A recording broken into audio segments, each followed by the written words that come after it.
So if you've had a chance to watch the video from Monday, great. If you haven't, that's okay too. But I do recommend that you watch it. So I introduced this idea of magnetism and magnetic fields, and we got to the point where let's assume you have a uniform magnetic field. So these X's represent the field vectors. It's a vector field. It has a magnitude and a direction. And we usually use the letter B to represent magnetic fields. Here's a particle entering the field, a charged particle, Q. This charged particle has some velocity V. So let's say it's you think of it as a proton or an electron that is traveling along. It enters the magnetic field. It will experience a force based on the amount of charge, the velocity, the field strength, and the angle between the velocity and the magnetic field. That force is equal to QV cross B. This is cross. I will do a lecture on cross products, not today, but I'll tell you what they are and how to handle them. It's a vector product, so it's a way of multiplying vectors, and the result is another vector.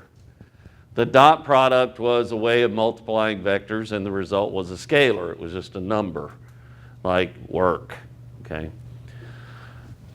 This has magnitude, F is QVB sine theta. So recall from the dot product, the magnitude depended on cosine. This magnitude depends on sine theta, where theta is the angle between V and B. In the way I've drawn it, the angle between V and B is 90 degrees. Yeah. If you look at it, if you think of looking at it from the top, V would be this way and B would be that way, okay? The way you figure out the force direction is with the right-hand rule. There's several right-hand rules, but this is the first one we learn. This is my right hand, I think. This is V, the velocity, so you point in the direction of V. Your middle finger represents the magnetic field B, and this gives you the direction of the force, your thumb. So the way I've drawn it, here's V, I'm pointing in the direction of V. B is into the board, the force would be up if it's a positive particle. If it's a negative particle, you flip. So if it were an electron, the force would be down. Okay? That's the idea of this cross product. It's just like a right-handed coordinate system, X, Y, Z. When you get into 3 dimensions, you can have left-handed coordinate systems, right-handed coordinate systems. So a right-handed coordinate system is X, Y, and this gives you the direction of Z, okay? So any cross product that you would, that you have, say just in general, A cross B is equal to C, this is your index finger, the one you point with, middle finger, thumb. Direction makes a difference. Normal products commute, right? X times Y is the same as Y times X. These do not commute. Order makes a difference.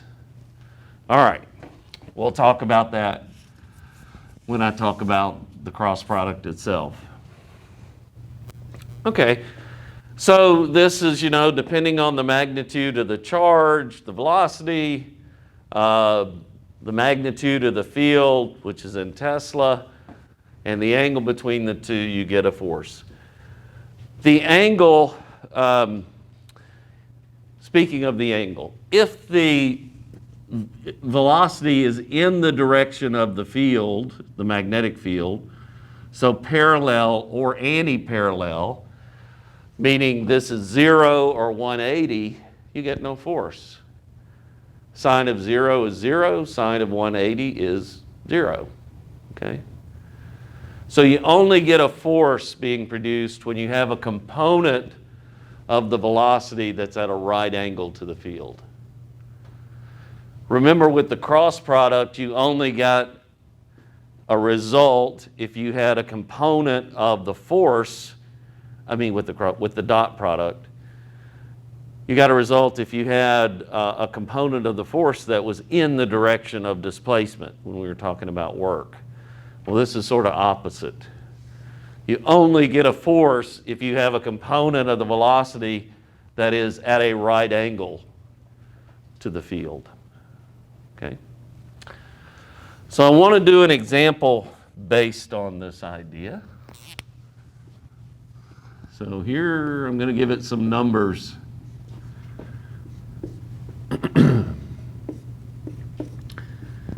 I'm going to draw as many X's as I did over there. Let's say we have a half Tesla field, 0.5 Tesla. Here comes an electron. This electron is ejected from a potential difference of 700 volts. So like we did in the lab, which we're going to do this week, and we did it when we were talking about the CRT, we accelerated the electrons by passing them through a potential difference. In the lab, we had 500 volts. I'm just saying this is 700 volts. Okay? What's going to happen? Well, the electron enters the field like this. It experiences a force, and it starts going in a circle. So, okay, a circle of radius r.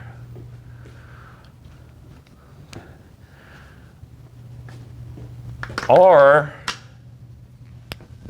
is equal to, and I derived this last time, mv over qb. So the radius of the orbit depends on the mass, the velocity, the charge, the field, because this is the centripetal force problem. The centripetal force is being provided by that magnetic force. I equated QVB to mv squared over r. Remember, the centripetal force, let me write it.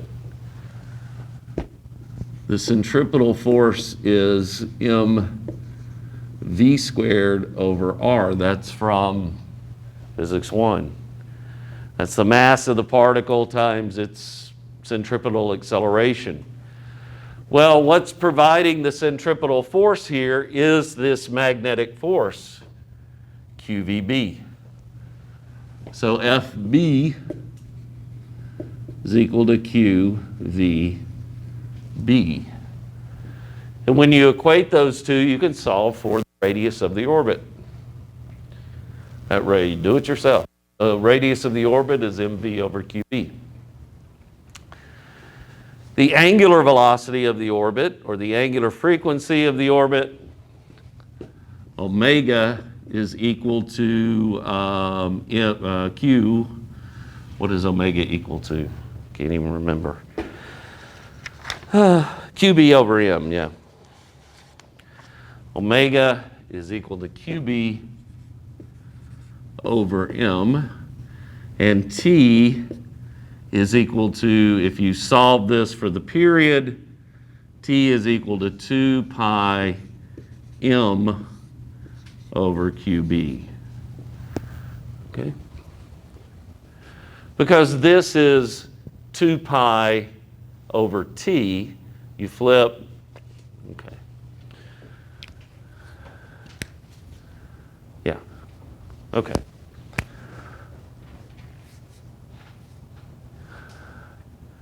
So, electron accelerated through 700 volts, enters a 0.5 Tesla magnetic field. I want to calculate R. So we need some things. Mass of the electron. Anybody happen to know that? 1.625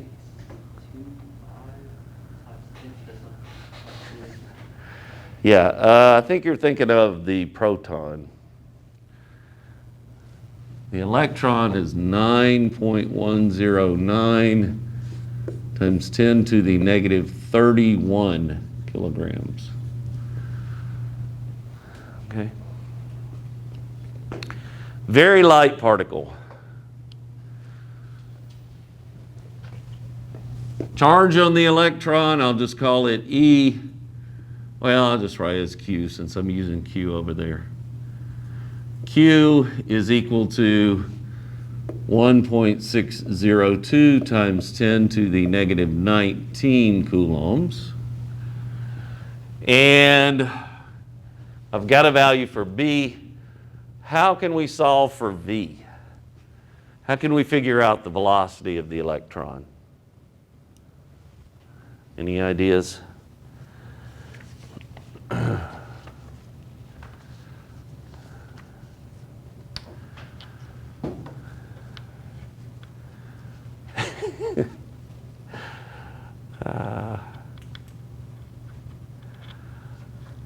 Any ideas? Well, how about work energy?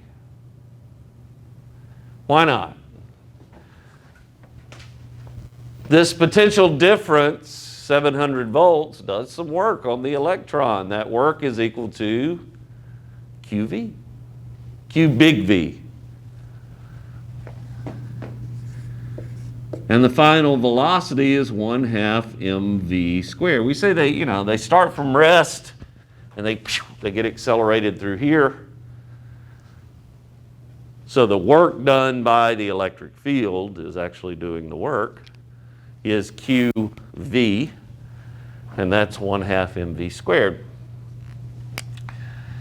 So V is equal to Q big V over M,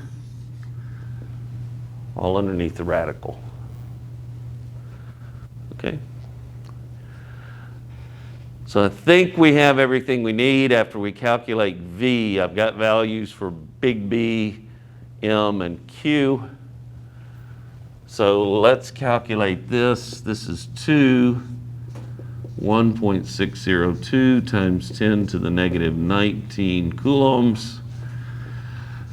V, 700 volts, divided by the mass of the electron, 9.109 times 10 to the negative 31 kilograms, and take the square root of the whole thing. Can somebody please calculate this for me?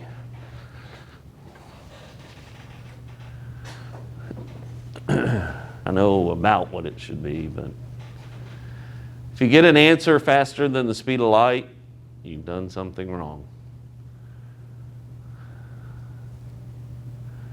What's the speed of light, by the way? Happen to know?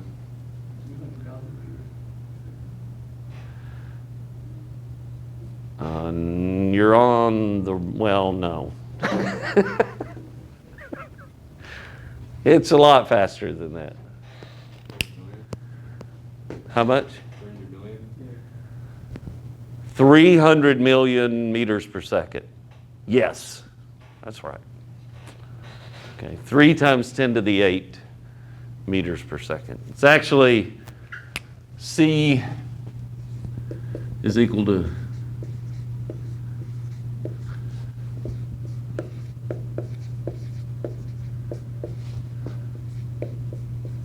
it's exact. That's the exact number. Okay. 3 times 10 to the 8 meters per second. Okay. Anybody got an answer for this? Okay. 1.57 times 10 to the 7, right? Is that right? Yeah. Okay. Pretty darn fast. 10 to the 7 meters per second is awful quick. But it's not nearly the speed of light, so, okay. All right, so let's calculate the radius of this orbit.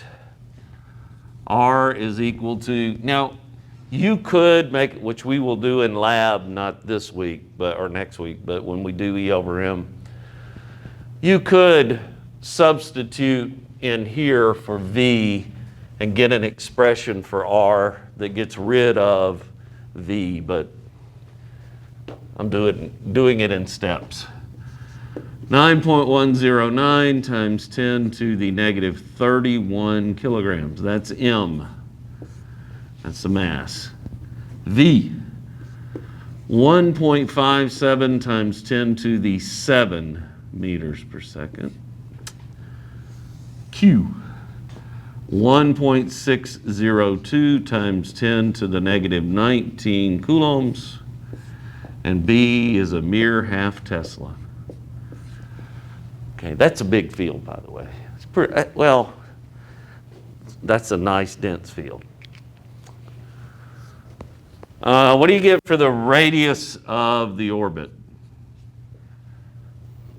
Can somebody please calculate this?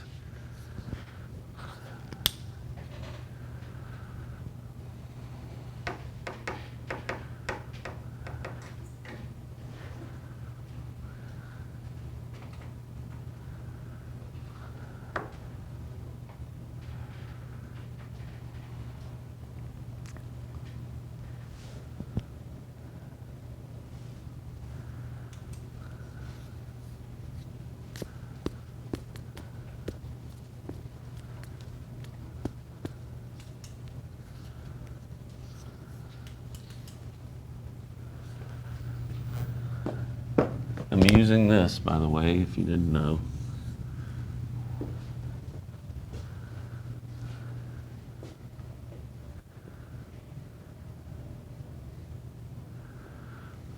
Extremely small.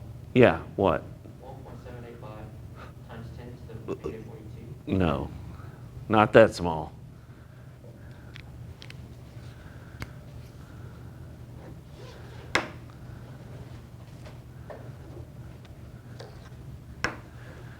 I mean, this is something on the order of 10 to the negative 23. This is 10 to the negative, let's see, 10 to the negative 20. Let's say something on the order of 10 to the negative 4. We got 1.79 times 10 to the 4. 10 to the negative 4? Positive. No. How many negative? Yeah, 1.79 times 10 to the negative 4 meters. Okay. That sounds reasonable. I'm just looking at the exponents. Yeah, this is 179 micrometers or 0.179 millimeters. So 18% of a millimeter. That's a little tiny orbit. I mean, but an electron is a little tiny particle. As a matter of fact, it doesn't have a radius. It's a point particle, so. Okay. What's omega? So what's its frequency? That would be the angular frequency. Omega doesn't even depend on the velocity. We could have calculated that from the beginning. All right. The velocity cancels out in the equation and you get omega is equal to 1.602 times 10 to the negative 19 coulombs. 0.5 Tesla. 9.109 times 10 to the negative 31 kilograms. What do you get for omega?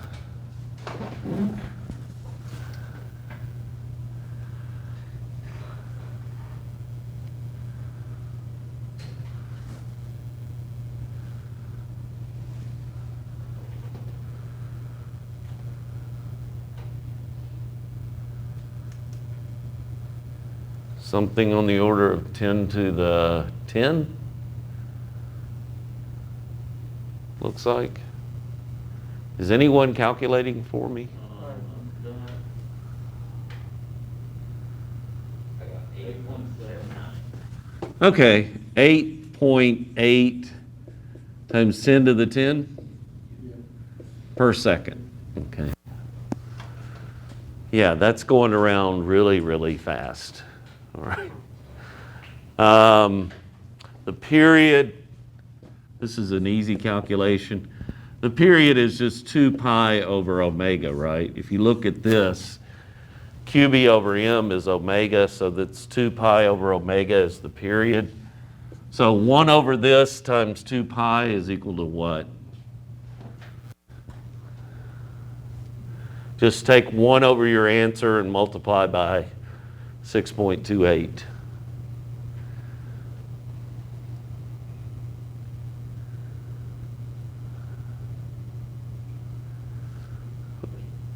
What do you mean multiply by 6.28 or whatever you said? 2 pi. I mean, that's about 6.28. If pi is still 3.14.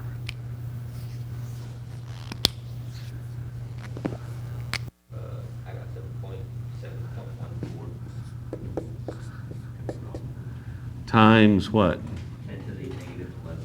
10 to the negative 11 seconds. That is mighty fast. That's 71 picoseconds, if that helps. All right. So this thing is it's got a little tiny, tiny radius of an orbit, and it is going around super, super fast. Okay.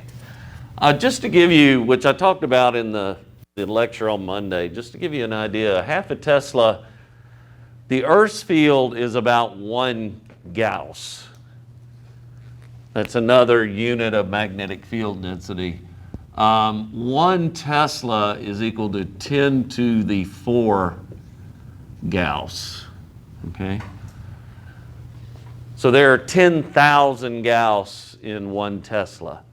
The Earth's field is 1/10,000th of a Tesla, roughly. So a half a Tesla field is a pretty big field. MRI, if you go have an MRI and they put you in the big machine and all that, that's usually 2 to 3 Tesla, depending on the field. They're putting you in an enormous magnetic field. Do you have any long-term effects? I don't know. They don't know. Okay. There's no natural field that's 2 to 3 Tesla, I can tell you that. So in the lab, we'll create fields that are, like when we do E over M, we'll create fields that are in the millitesla range, something like that. The little supermagnets, which I didn't bring today, but those little, if you've ever seen those supermagnets that they have now that are the little silver, they're neodymium iron boron ceramic magnets, they're around a Tesla. I mean, they can be as high as a Tesla, something like that. So they're very strong magnets. Okay. This setup of making a particle, causing a particle to circle in a magnetic field is a very, very fundamental, important experiment. This is the way that the charge to mass ratio, so looking at the ratio of Q to M, that's the way it was first measured for the electron. And we'll repeat that experiment in the lab. Mass spectrometers, if you've ever heard of a mass spectrometer, they use the same principle.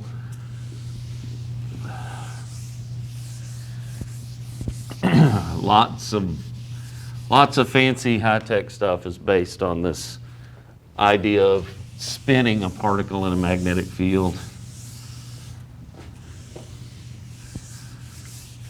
Particles from the sun, charged particles from the sun.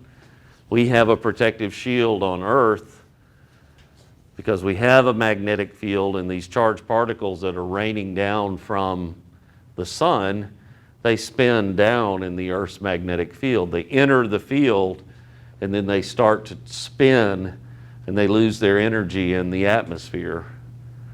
A lot of them make it through, but many of them will spin in the Earth's field, and you get protection from all these charged particles from the sun.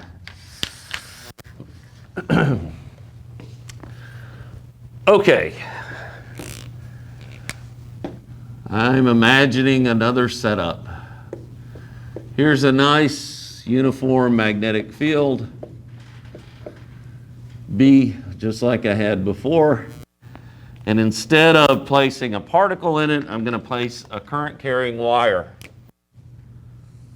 Here is a big fat wire that's carrying a current I, and I'll give it some length, or I'll have some length L. Okay. So we know from what we talked about with current that current is flow of charge. What's actually going on in the wire is all these little electrons are marching along, and there are a lot of them. They're marching along in this direction. And I got to fit V in there. They've got a little velocity in that direction. Okay, last one. Because the charged particles, the electrons flow in the opposite direction of positive current. Due to this wire being immersed in a magnetic field, each one of these little electrons experiences a force. Charged particle has a velocity, it's moving in a magnetic field. Let's see if I can figure out the direction of the force. There's V is this way, B is into the board. If it were a positive particle, that would be the direction of the force. But I have to flip because it's negative. For the right-hand rule, if it's negatively charged, you flip. Okay, it negates that force vector and makes it go. And when you make a vector negative, it just flips it in the opposite direction. So each one of these little electrons has a force on it. This way. Okay. And that force, because there are many, many, many electrons, that force adds up. The little electrons are not allowed to leave the wire, okay?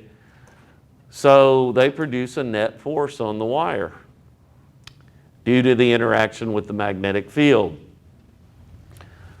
The force on a section of length L, I'll write it like this and then we'll talk about it, is IL cross B, where L is our old friend, the displacement vector. Remember the displacement vector. It gave you a direction you were going and how far you went. Not the position vector, but they're sort of the same thing. But the displacement vector says, go in that direction for 20 meters. Okay? This magnitude is equal to ILB sine theta, where theta is the angle between that displacement vector and B. The way I've drawn it up here, that displacement vector, it's a straight wire, fairly straight. and it's 90 degrees to the magnetic field. So the magnitude, this would be 90, sine of 90 is 1. Okay. All right. This is not a very big force. Let's say you have a 1 Tesla field. I'm going to do a really, really simple calculation. Let B magnitude equal 1 Tesla. Let I equal 1 amp. Let L equal 1 meter. The angle as I've drawn it is 90. F is equal to 1 Newton. Okay? 1 Newton of force is not that much force. Okay? And that's a big field. 1 Tesla. The point I want to make here is that if you immerse a wire, a current carrying wire in a magnetic field, there will be a force produced. Unless the wire runs with the field where the angle is 0, then you don't get any force. But this is the basis for electric motors, electric machines that have, well, let's just say electric motors. In electric motors, you have a wire that's carrying current, and it is immersed in a magnetic field, and you get a force produced. And from that, from those forces, you can produce torques. From torques, you can produce rotations. Okay? And that's what I want to look at next. Torque on a loop. For the engineers, that's moment. Okay. Physicists call it torque. Engineers call it moment. Same thing. So here is a loop. I'm going to make it a rectangular loop. Make that short.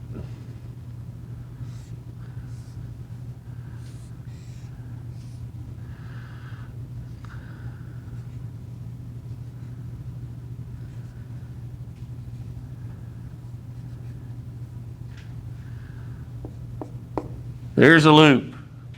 It's rectangular. It's carrying a current I around the loop this way. I'm going to immerse the loop in a magnetic field. Magnetic field is going to be in this direction. There's B. Okay? I'm drawing one vector for B, but B is, this thing is immersed in this field. All right. This distance for this side is little b. The distance of this side, or the length, is little a. Okay. Will there be forces produced on the segments of this loop? Yes. Okay. They're current carrying wires in a magnetic field.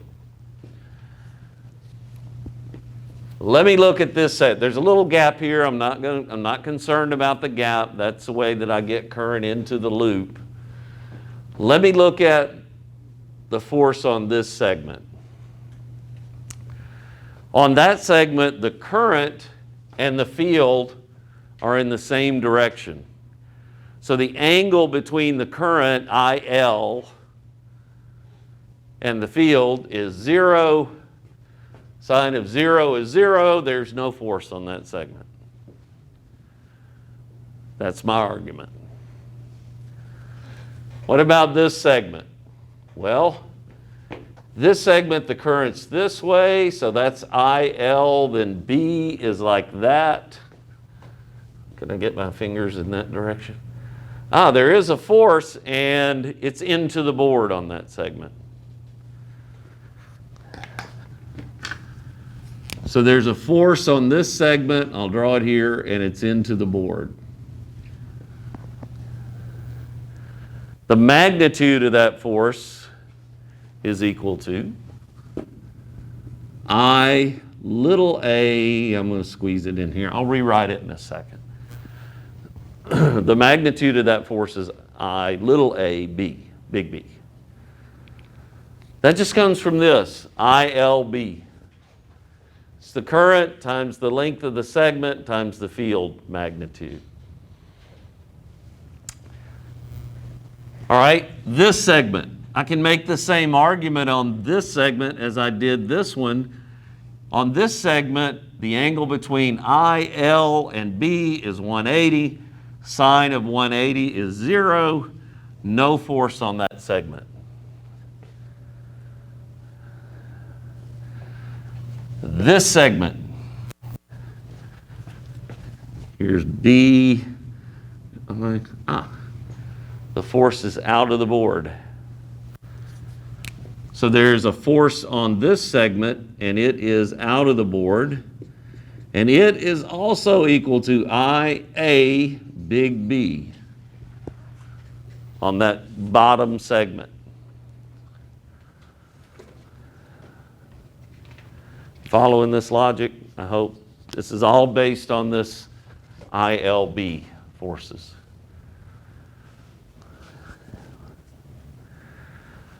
I want to calculate the torque on this loop. There is a net torque on the loop because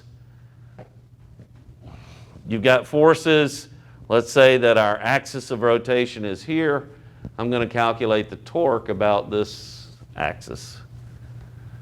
I can calculate it about any axis, but I'm going to calculate it about this axis. All right. So I'm going to turn this and look at it from this way.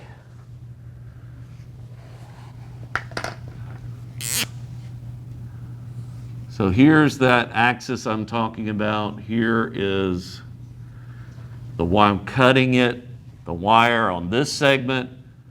The current's coming out of the board, doesn't really matter. I'm through with that, but current's going into the board on this segment. And B is in this direction. Okay. The force on this segment, or if I'm looking at it here, the force is down over here and up over here. Yeah? Because that one was into the board. So as I turn it, that one's down, that one's up. This distance is B, little b, over 2.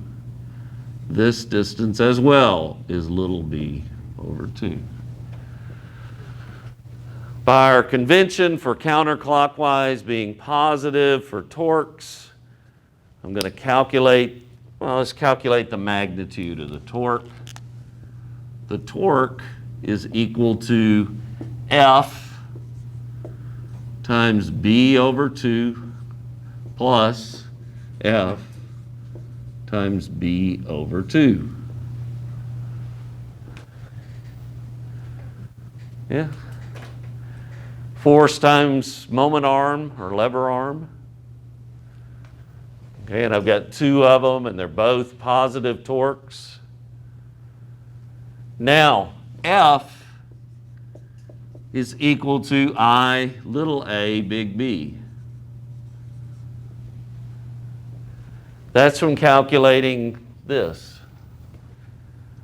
Okay, on that little segment.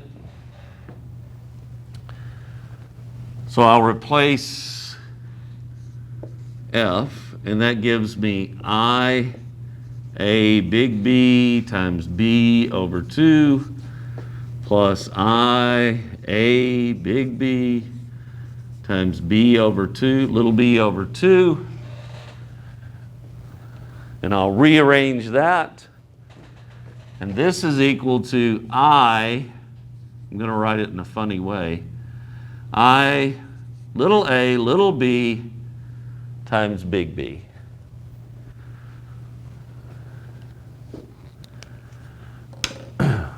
What is little a times little b?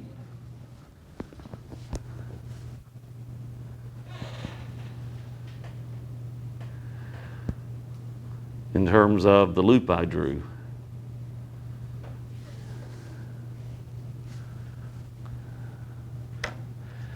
Let's see. It's a rectangle. Yeah, it's the area of the loop. This side times this side. So this is equal to A, big A, where A is area, not current. Amperage. IAB. That's the torque. That's actually the maximum torque on a loop. And that area is independent of the shape of the loop. This loop could be circular. It could be a star. Whatever shape you want to make it. Okay? I'm not going to prove that, but it's independent of the shape. Now, it's not independent. It's different if this thing is like a Pringles chip or something. Okay, that's a different story. I'm saying a flat, planar loop, star, circle, whatever you want. Okay?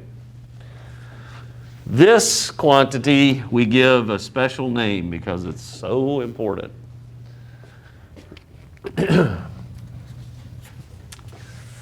IA is called the magnetic moment.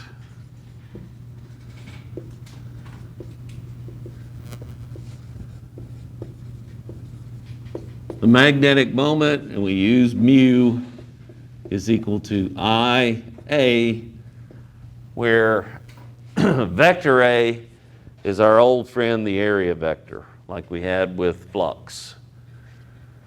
Only now that area vector represents the area of the loop. So the way I've drawn it here, the area vector, and I'll explain how I got this, that would be the area vector. The way you figure out an area vector for a current carrying loop is another right-hand rule. You put your fingers in the direction of current around the loop, and your thumb gives you the direction of the area vector. Remember when we were doing flux, I was talking about, well, you could make the area vector any way you wanted to as long as you're consistent. But when we had Gauss's law and we had a closed surface, the area vector was always pointing out. There was an inside and an outside. In this case, the area vector is in the direction of your thumb when you do the right-hand rule. And the torque as a vector is equal to mu cross B,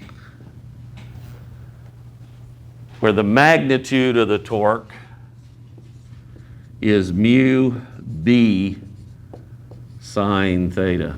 Okay. Does that work? Did I get it right here? Mu is IA, B was in that direction. Yep. Torque vector would be this way. And that's counterclockwise torque. That's the torque vector, our moment vector. Okay?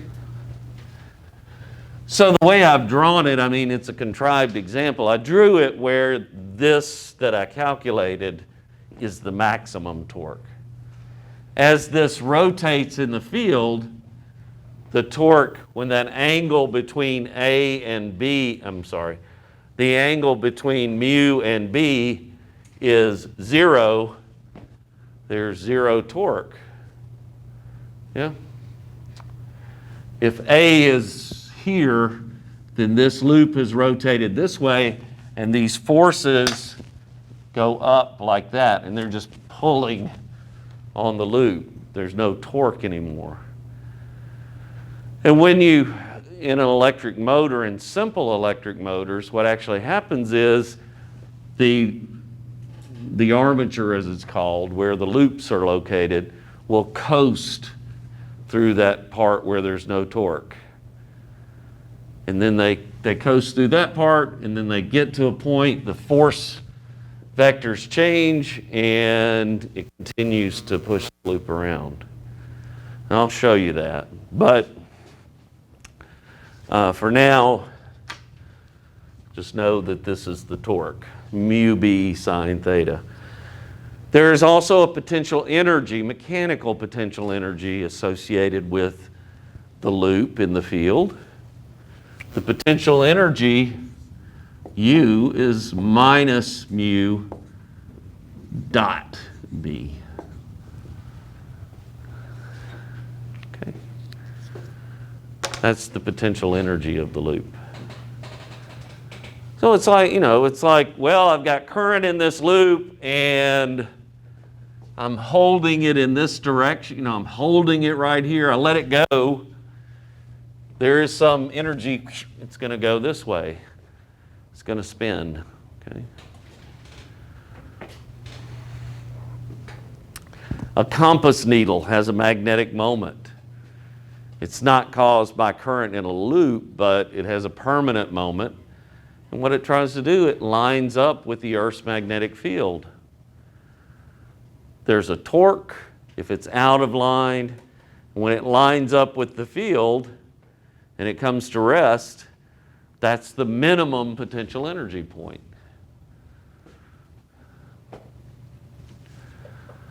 This would do the same thing. It would come to rest at that minimum point for potential energy. Okay.